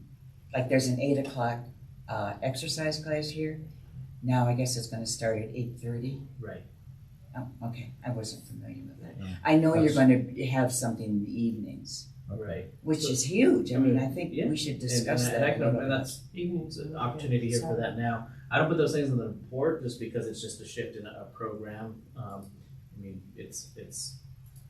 I don't know if we need that information for the board. But if we do, I can put those in here, but Yeah. opportunity for that. As one that attends so much at the senior center, Yeah. it's truly, I see how valuable it is to people. Right. It's the core for many of us to come here. Yeah, and we can unpack that now if that's okay, or we wait for Matt. Well, we should probably move on, right, Dave? No, your point well taken though. Now, we can address that. If you have questions, bring them up, contact me, contact Ronnie, put them on the agenda, we talk about them. Okay. What would We happen? know, we got 4 or 5 with new members here, so it's a lot of stuff to digest. What would happen if we just had one meeting where we talked about a lot of these things? I We mean, could, yeah, we could. maybe in the start of the year or something, I don't know. Lonnie suggested, our meeting that we had with Harold, maybe that should be, if we have another one like that, which I hope we do, but if we have another meeting with Harold, maybe have that independent of a board meeting. So we just have just kind of a wide open discussion with Harold on everything without the constraints of trying to follow an agenda. Good idea. Maybe something like that could be worked in. Okay. So anyway, all good ideas. Anything else? Okay, I got my 2 cents. I'll give myself 1 minute. Data. That's one thing I would like to work on. And what I would like to work on is, listen to all of this stuff. And I still think we can do more. And I think that my focus has been maybe backwards. My focus has been on trying to think of encourage an internal reporting system, and that data could be fed to management and to us. I'm not quite sure that that's going to work very well, at least right now. We don't have the system in place to collect that information. That's my opinion anyway. And maybe the approach needs to be more, what is the information that we need? Marcia, you said something, I think a couple of meetings ago. There's a lot of data out there, and ask, if you need some kind of data, ask for it. So I guess what I'm thinking as far as data is concerned is what is it that we want, and where could we ask for it, and how could we integrate it into our knowledge base, so to speak, without necessarily putting a burden on you to get that information. But there's lots of information out there, and maybe that's 1 minute. Maybe that would be a better approach, at least for the time being, because it's maybe just beyond the resources right now. So anyway, that's one area that I'm throwing out. The other area, nobody's mentioned, and that's sustainability. And that's a hot item, no pun intended. You know, there's a lot of stuff coming up that can impact seniors. You know, what if I'm afraid for the summer we're going to have an ungodly hot summer, and I wouldn't be surprised if we have older people dying of heat exhaustion or whatever. That sort of thing's a problem. Is there anything that we can do as far as making this council aware or making recommendations, specific recommendations that might mitigate that? And we've got a person at the city, Lance, what's his name? Anyway, there's a guy in charge of all that up at the city. He could come in and talk to us about that. So that's another one. Sustainability, in particular, heat mitigation. So, anyway, anybody got anything else? Okay, we'll talk more about that at our next meeting. Okay, did we get everything out on the table? All right. Reports, best approach. Did you want to talk about that, or should I? I mean, it was just mentioned in the last board meeting, an opportunity to reevaluate how reports are being shared out. I mean, I don't know if you want to leave that discussion or not. Maybe we don't need to say anything. What we agreed to about a year ago was that we made our reports. This is again for the new people. We made our reports at the meeting, and if we got to them, it got to be a long time-consuming thing. So we decided, I think it was your idea, that we submit them ahead of time. You can read through it, and then if you have questions, you can ask questions at the regular meeting. And that's the proposal. And if you want to do that, we don't have to change anything. If you want to change it some way, now's the time to talk about it. I think pretty much we're responsible for reading them, and I think most of us probably are. I think most people do. You know, and if there's a question, we can bring it up. Now, everybody okay with that? Yeah, I agree. Yeah. Okay. Worked well. Okay, we'll leave it as is. All right. And then, all right, reports. We've got 25 minutes. Manager's report. Yeah, I'll spend 5 minutes, because I just want to clarify, and we can use that opportunity to answer any questions Anne has around programs, morning program shifting back 30 minutes. As we all know, we, as of today, May 1st, and communicated last board meeting that we are closing off the east door per risk management's recommendations for safety and security for our guests.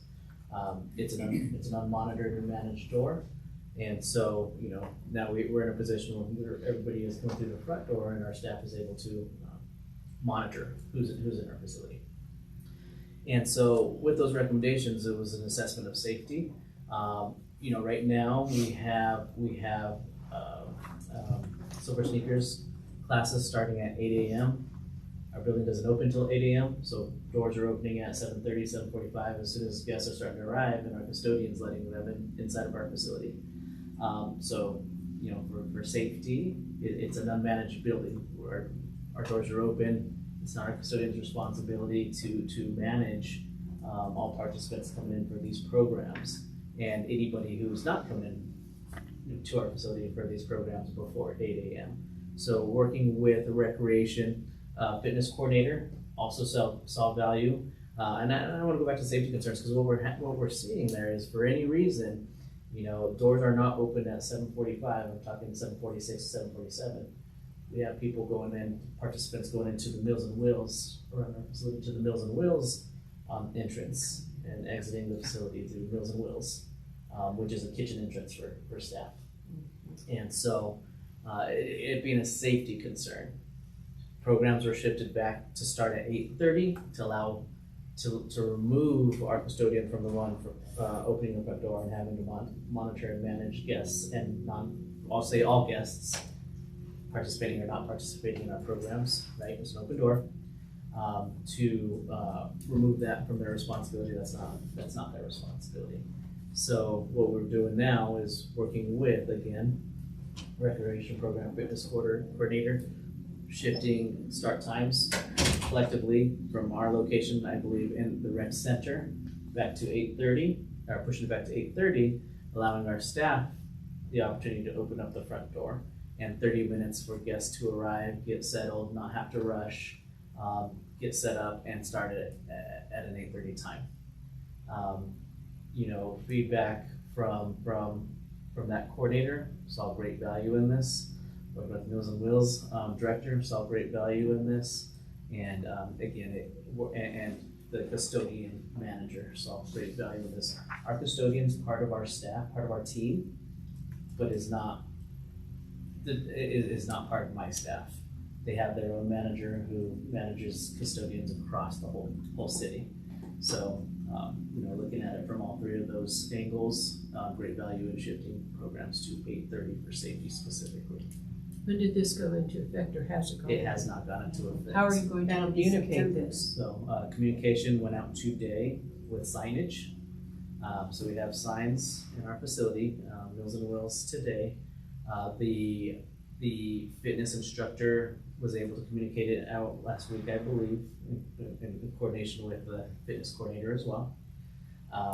That was their timeline to communicate to the guests. Specifically, May 1st, May 1, today, we have signage around our facility, advertising for June. This is not gonna take place till June. Yeah, so plenty of time for this information to get out there, everybody understand the reason why, us to address questions that may come up. Myself and Amy, our program supervisor, and we're advertising in the Go as well, which is scheduled to come in of this week. So plenty of time to advertise it out, but that is the reason why. Ronnie, I think that's an excellent idea, because sometimes I come to the 8 o'clock class and people are here before the door, before the door's supposed to be open. And it always seemed a little, I don't know, odd. Right. And who's opening that door for them? And so I think this is great. Right. So with the focus on safety and security, we're having staff again. And when does the Go come out? Because people have been getting different answers. Oh, it was supposed to be yesterday. It's coming Friday. Our timeline is this week. We're hoping by the end of Friday, so we can hand them out at Cinco de Mayo. Yeah. Oh, that's excellent, because I'm volunteering there, yeah. So I have an email in here somewhere. I saw it come through right before this meeting started, but our communication is before the end of this week, Friday at the latest. That's a great idea. Yeah. So based on the safety concern and the fact that we've moved things back, that's an excellent information for us on the board to know, because I don't like people asking me questions and then I have to say, I'm sorry, I don't know why that happened, but I'll find out. I'd rather have the information ahead of time, so that I could say, this is what happened. So I appreciate that, knowing that. Exactly. That's what's been happening to me, because I'm at the rec center a lot and we're all seniors and people bring something up, I'm like, I don't know. Right. So that's my misunderstanding for this one, this particular adjustment. But I do my best to get you all the information you need in advance. It's valuable. But between this meeting and next meeting, some things will come about that I won't be able to inform you until the next meeting. And if those things do come about, please don't hesitate to reach out and say, hey, got this question, how do I, what information can I provide?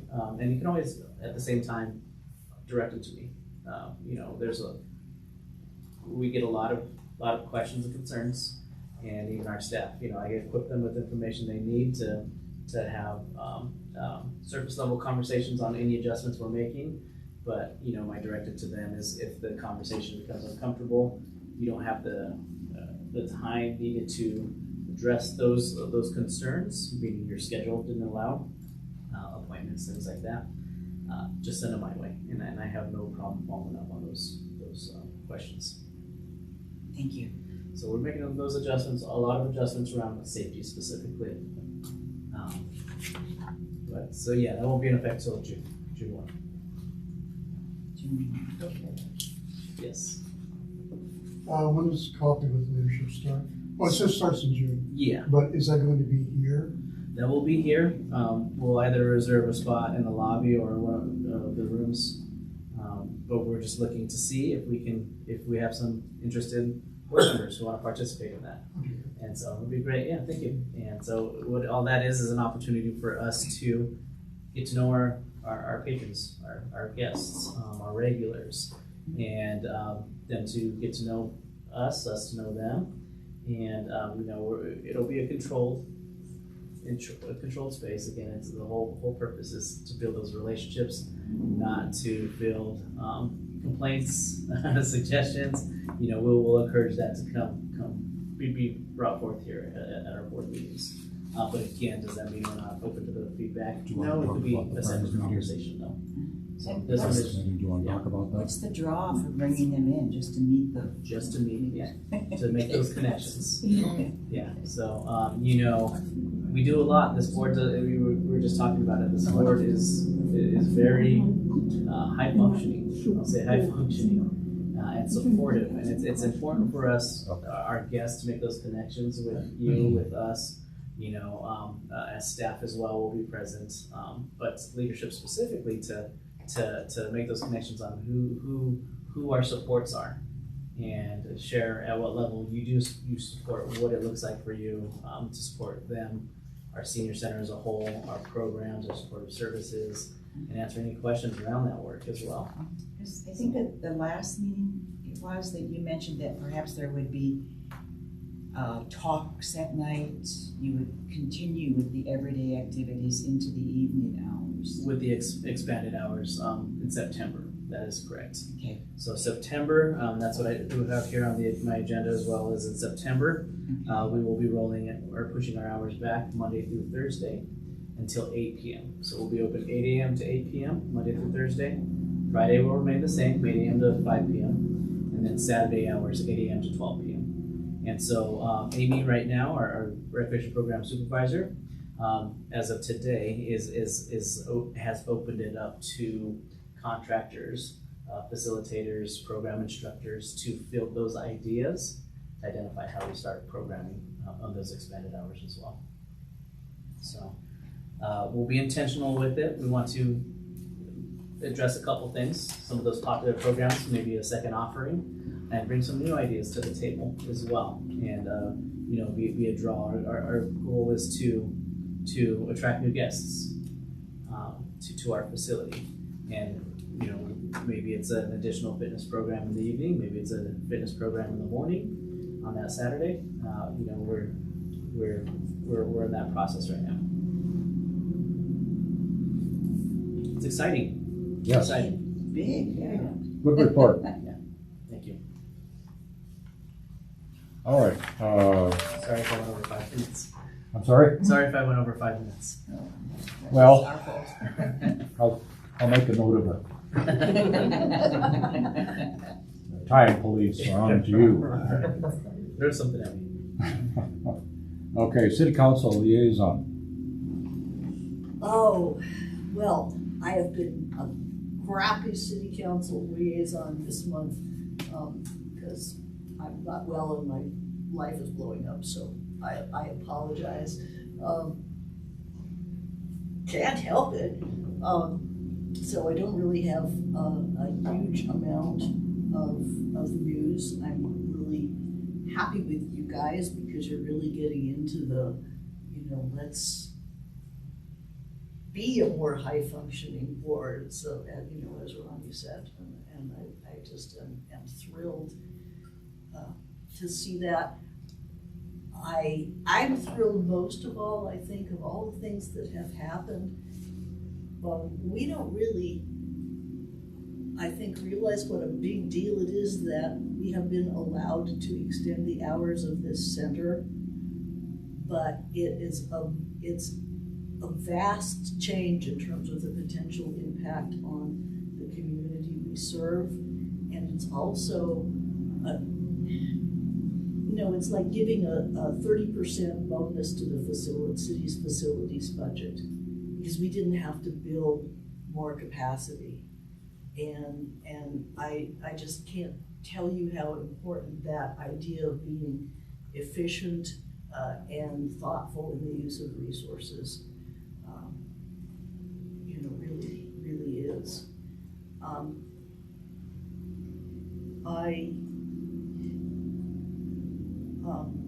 biggest concern, policy-wise, is housing right now, because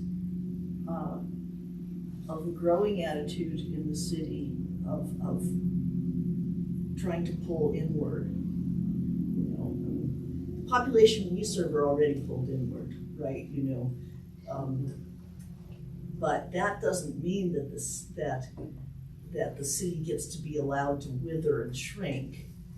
You know, in fact, it's even more important for seniors who have limited capacity to restart their lives, that the city doesn't wither and shrink, because the services that the city provides need to be growing. They need, you know, as the aging population becomes a larger and larger proportion of our population, then the services for those people need to be capable of growing.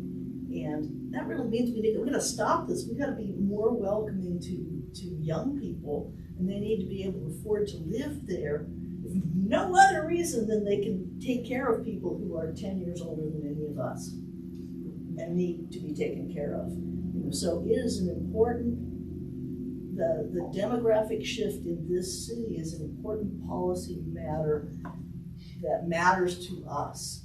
And the demographic that is 10 to 15 years younger than we are doesn't get that.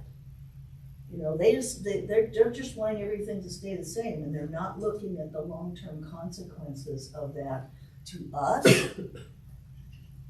to their children, and to them in 10 or 15 years.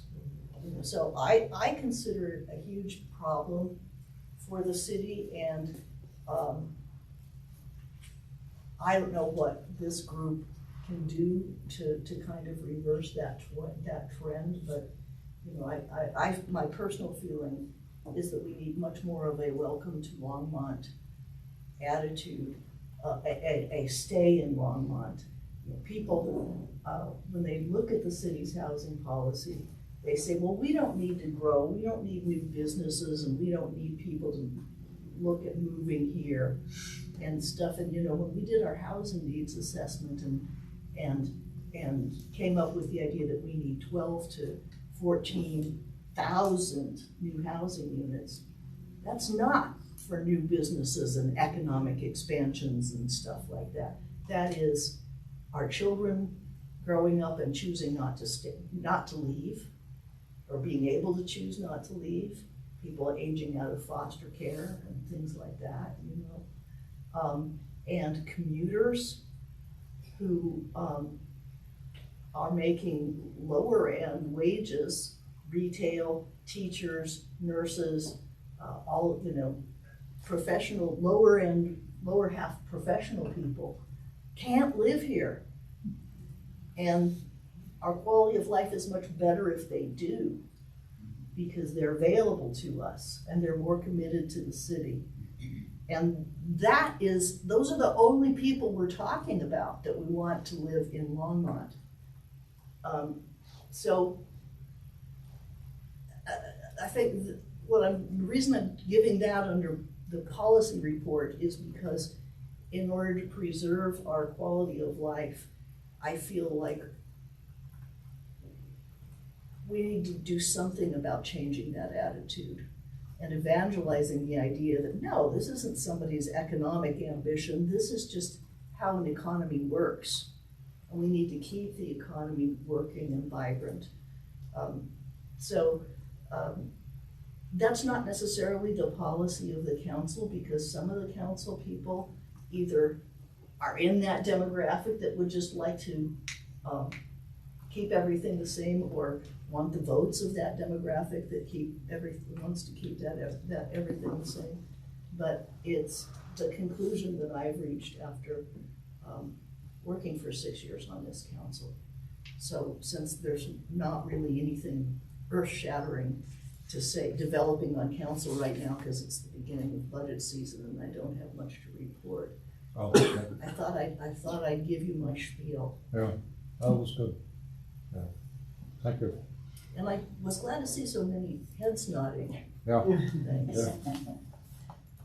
All right, area agency on aging. Do you have anything today, Lonnie? I do, and I did submit a report. Did you ever get them? So I didn't get it initially, I got your email this morning. But So you I didn't get forgot- it yesterday? I didn't, but I got copies right now for everybody. And I can send, you can just send them to people if you want to. I did do a report on both, and one thing, I'm just gonna go through this real quickly. May is Older Americans Month, it's being referred to as OAM, and the theme is Powered by Connections, and it's doing a lot to look at relationships and social connections with our health and well-being. So that is what the AAC is looking at, and the Boulder County Area on Aging. In fact, the woman who, Lindsay, is our connection there, and she actually went to DC and met with Mike Bennett, Chief of Staff, and John Hickenlooper. And it gives an update in my report on everything, the main points that they discussed, and the main issues that they're supporting and trying to push forward in legislation. So locally, there's a list of the bills that we've been talking about and supporting, so you can see where they're at. Funny, a lot of them are coming up on today. No, today? Yesterday. May 1st? It came up yesterday. So if anybody's interested in finding out if it made any movement, you can look it up on the legislature, the state legislature's website, and see where they went with it. And other than that, there was a ton of information from last month's meeting, so I included a lot of links that if people are really interested in finding out more information, they can just go on those links and you can look into it further. Such as there's the BCAA annual report was attached. Thank you. And other things were attached. So if you have any questions, just let me know. But there are some good links on there for further information in case you have any more questions. Does anybody have anything they want to ask about? No? Okay. Move on to housing. Housing, we're just really following what's still going on, like the LHA affordable housing projects. But the one thing, and Sheila, you can speak to this. Sheila was wondering if we wanted to have Molly O'Donnell from LHA and an area services. Okay. Okay. A developer come in and speak to us further about affordable housing and attainable housing. And if anybody feels like we need to hear that information and get a clarification on that, hear more information about it, we can discuss whether we want to have that on a future person come in and speak to us at a future meeting. And other than that, all the other housing information you can get on the report. Okay. Yeah, I think everybody's okay with that, having a LHA report at a future date, maybe 2 or 3 meetings down the road. Is that all right? Everybody okay with that? Yes. Let me know if you got a problem. Well, we did just have them, We had one. yeah, about June or something last year. Something like when that, we yeah. first came on Yeah, so board. it wasn't Right. that, I don't even know if you were on the board at that time. I was. Yeah. Oh, Yep, okay. Molly was here. My first meeting was Molly and Lisa. Oh, okay. Yeah. All right, then, Friends, did you want to say anything? Yeah, I was unwell and did not attend the Friends meeting. I did ask one of the Friends board members to let me know if there was anything that was that she felt was important to share with this board, and I did put a few paragraphs in a report on this. So I apologize for it being as brief as it was, but circumstances. Our relationship with Friends is something I'd like to talk a little bit further about, not today, but some further agenda. Mm-hmm. And BCAA, I'd like to talk about that a little bit too. Sure. I'm thinking about, liaisons that we should probably try to collaboration we should try to enhance, I guess is what I'm trying to say. We can talk about that some other time. Okay, future sustainability, I already told you what I think about that. They have meetings quarterly, and so that's why I only have something to say every 3 months. Future agenda items. We have a full agenda already because John has a proposal. That's going to take some time. I think it's a good proposal. I have a feeling that people are going to want to talk about that.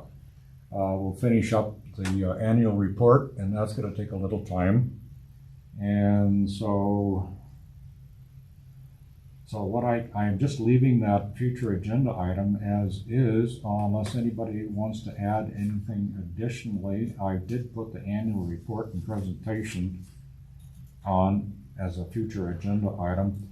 Anybody have any other agenda? Yes.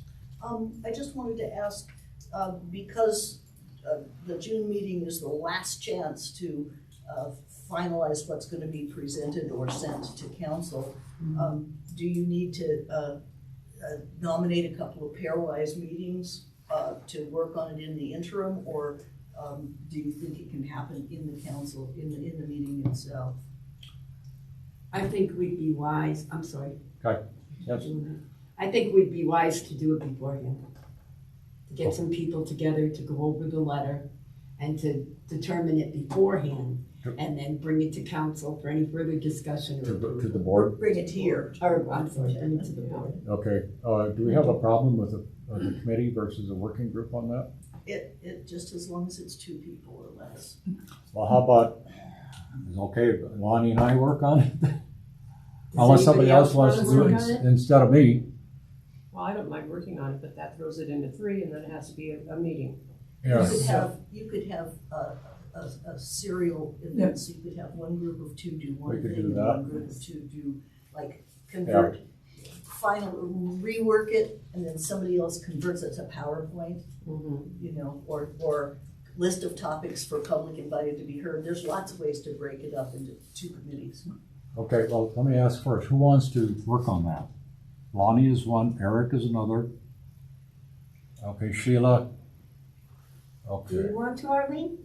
Yeah, but I think you've got a full load. Well, we can have as Well- many people as we want. We just have to meet 2 Yeah, at a time. you can only talk about it in pairs. Right. Yeah. Okay. Okay? So- That includes emails. Yeah. Yeah. That's right. Yeah. You can email your outcome of a meeting to David, and then he can send it out. And then if I'm discussing something with Dave, only he and I can email. Right. Right. Okay, you folks, We have I don't know if 6. we don't need a chairman or anything, but if you folks will communicate back and forth on the report and how we might make the presentation, the bullet points and all that stuff that we talked about. I think we have to be more specific, don't we? Like, Well, the things that we talked about. What do you but mean? the back and forth things is what I'm worried about. Oh, okay, well, who wants to be somebody want to be in charge? I'll be in charge. Okay, you be in charge and you take the lead as far as contacting Arlene and Eric and Lonnie and getting that together. No more than 2 people talking about it or communicating about it at any given time. And then when you're done, you send it to me. I'll review it. I'll send it out. I'll give it to Ronnie for the next meeting. Okay. Does that sound like a plan? I'll work it out. Okay. Anything else? Yes. Just, Yes. I'm going to talk real fast. The Transportation and Mobility Plan asked if they could meet with us in June, and it is on the agenda. Yes. They'd asked for an hour, and the handout that you just got are what I call starter questions, so that when we do get together, we'll be most efficient in our time, because we've got a pretty diverse organization here that we should be able to come up with some answers. That's it. So they're on the agenda for June. I'm sorry? They're on the agenda for June. Yeah, we have one on the agenda for According June. to that. I don't know about an hour though. Could they ask them about 45 minutes? Depends on how much I don't know, it depends on what all they Yeah. come with. Because I'd ask for an hour originally, but Oh. if you want it less than that, I'll tell Well, I don't know. We always have a crowded agenda. Think about it. Yes, Lonnie. the idea that that's gonna be our last, to be able to put our presentation together, Yes, we may be wise to leave a little bit more time for that. I agree. So maybe making the transportation update, see if you can make it a little shorter, will give us a little more time to allow ourselves to get this all together. Yeah. Now, who's coming to the meeting? Okay. The We got- transportation mobility plan and Greenwald will be here. And I think so- some of the people from that committee Yeah, will we're Greenwald. gonna have a tight agenda. Yeah. Well, no, wait a minute. Now, John won't take all that much time. All he needs to do is lay out the idea, and he can do that in just a few minutes. Or could he come in July? Yeah. Why didn't I think of that? Oh. All right, fine. What is LHA gonna do? I'm sorry? What is LHA on the agenda for? Local They're not Housing on Authority. They're not on for June. That's just a future one. That's just future. Oh, okay, Yeah, we talked about that. okay. Oh, okay. You know, I gotta say, that, I do think this is a remarkable board. I do. All right, anything else? Just a quick thing, we have a full board at this point. I'm sorry? We have a full board. Yes. Will they be looking for volunteers? I mean, will they be posting that will have openings for sure? Yeah, and we can get you that information. I think the next appointment to the senior board would come at the end of this year. Okay, so We'll get it we'll this. verify that and. Well, that's not board. I just want to see if we're having a board, why would we want to? If we're at full board, why would we want to post that we would? Well, there are terms that everybody has, and I don't know when terms end, but I can Does- verify that. Anybody have a term ending this summer? Not this summer, I mean. At the end of the year? December. I think mine in Or there are December, two I people think. with it? Okay, end of term. I'm only here for a year. Oh, you're on finished term of Beth. Right, exactly. Okay. But you can re-up if you want to, right? Oh, okay. Yeah. You're just getting going. All right. Anything else? Nope. All right, I'll have entertain a motion for adjournment. For sure. Okay, Lonnie moves. Second, Eric. All right, all those in favor say aye. Aye. Any opposed? Motion carries. We're done. We don't want